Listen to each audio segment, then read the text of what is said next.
So this is the title of the talk itself, so implementing integrated teaching for the delivery of undergraduate specialties curriculum. So this was a CP2 project, and it was initiated by Omar, he's the teaching fellow for E.N.T.E.R, and Ruth Chen, who did the talk this morning as well. Ruth Chen, teaching fellow for ophthalmology. So the project started back in November 2017, and Omar and Ruth got together, decided that they wanted to integrate their specialities, and approached me to see if we could actually integrate radiology as part of their project. So that's the project. I had a quick look at the General Medical Council outcomes for the graduates, and it does say X-rays there, so in Appendix 1. And up to that point, I'd had no engagement with CP2 curriculum, so this was a good opportunity for me to start teaching in CP2. So for the people that don't know CP2 curriculum, it's a 40-week rotation in total on the topics that are taught: obs and gynae, paediatrics, psychiatry, healthcare of later life, general practice, E.N.T.E.R, dermatology, ophthalmology, and of course the students also have an SSN, which is a 4-week attachment that can be split. So these are all specialist topics in CP2 that the students engage with.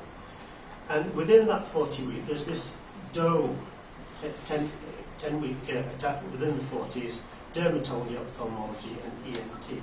Now the dermatology teaching takes place centrally at Derby, so all the students go to Derby for their dermatology. And then of course they go within the region, and here at QMC, ophthalmology is 2 weeks, E.N.T.E.R is 2 weeks, and of course the SSN again. The rest of the learning within CP2 takes quite heavily in attending clinics and theatre lists. There's lots of online electronic lectures on Moodle to dispense with the regional disparity of any lectures.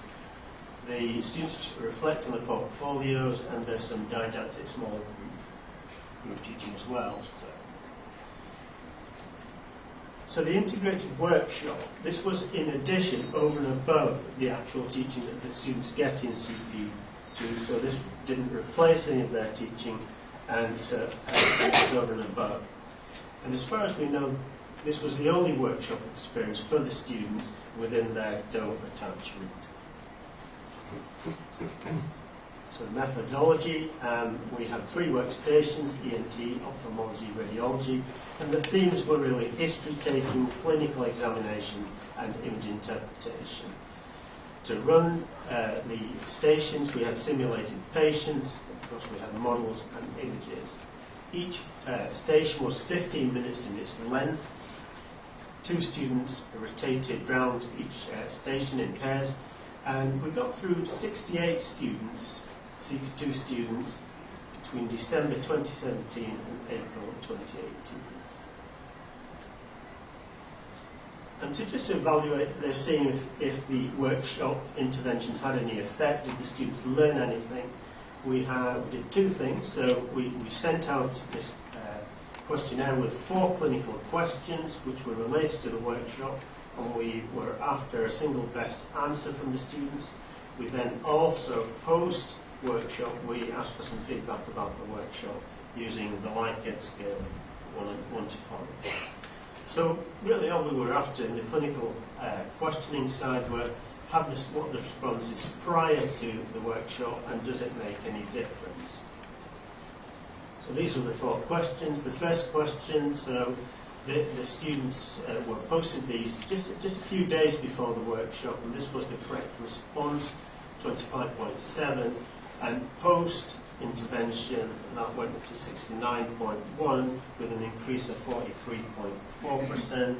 Similarly, question 2, this was the correct answer, so 20.3% students got the correct answer, but that then increased post-workshop by 16.5%. Similarly, in number 3, there was an increase of 8.2%. Lastly, this was a radiology question. You can see the dispersal of answers pre and then the United answers at the end. So there was a 66.2% increase.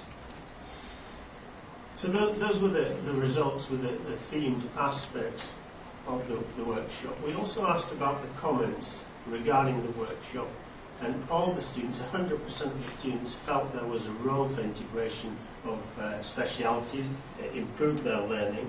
82% of the students reported that they had no previous experience of any integrated learning as well.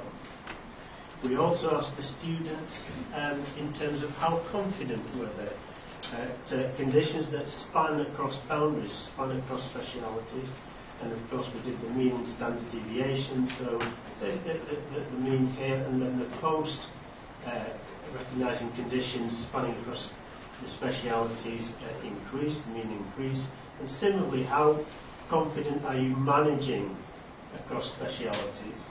And there's the mean and there's the post as well. So there was an improvement after the workshop. And the comments from the students, so I'll let you have a quick read. And the students were rather generous. It says, yes, no joke, the best teaching so far ever, you know, how can it be? So, but yeah, brilliant, thanks for organising. I think more useful comments are like these comments here. Very useful, breaks down barriers from different specialities. And it's something that we talked about earlier this morning, actually, integration of themes. And I think that's where we're heading with the new curriculum, that we need to think of topics not separate, but how they integrate and how we can teach the students with integration. And that was the project there. And in terms of conclusion, really, overall the students were very positive, as you saw from the feedback. They reported an increased awareness of interplay between specialities, enjoyed the interaction with the patients.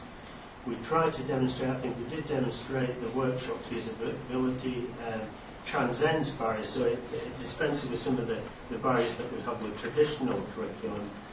The success of the intervention provides future opportunities for the integration with other specialities. Those are our references. Just wanted, my colleagues aren't here, I wanted to really acknowledge it was their project. Omar, Ruth and Lisa Evans helped quite a lot, so thank you very much. Thank you for listening.